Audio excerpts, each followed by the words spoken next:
Election commission نے وزیر اعلیٰ خیبر پختونخوا سہیل آفریدی کے خلاف ضابطۂ اخلاق کی خلاف ورزی کیس میں عبوری حکم نامہ جاری کر دیا ہے۔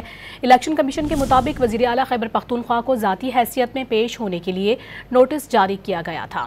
ان کی جانب سے علی بخاری پیش ہوئے اور ذاتی حیثیت میں استثناء کی درخواست کی۔ الیکشن کمیشن نے سہیل آفریدی کی پیشی سے استثناء کی درخواست اس دن کے لیے منظور کی۔ وزیر اعلیٰ سہیل خان آفریدی اگلی سماعت پر ذاتی حیثیت میں پیش ہوں۔ آئندہ سماعت 25 نومبر کو دن 12 بجے ہوگی۔ الیکشن کمیشن نے وزیر اعلیٰ خیبر پختونخوا سہیل آفریدی کے خلاف ضابطۂ اخلاق کی خلاف ورزی کیس میں عبوری حکم نامہ جاری کر دیا ہے۔ الیکشن کمیشن کے مطابق وزیر اعلیٰ خیبر پختونخوا کو ذاتی حیثیت میں پیش ہونے کے لیے نوٹس جاری کیا گیا تھا۔ ان کی جانب سے علی بخاری پیش ہوئے اور ذاتی حیثیت میں استثناء کی درخواست کی۔ الیکشن کمیشن نے سہیل آفریدی کی پیشی سے استثناء کی درخواست اس دن کے لیے منظور کی۔ وزیر اعلیٰ سہیل خان آفریدی اگلی سماعت پر ذاتی حیثیت میں پیش ہوں۔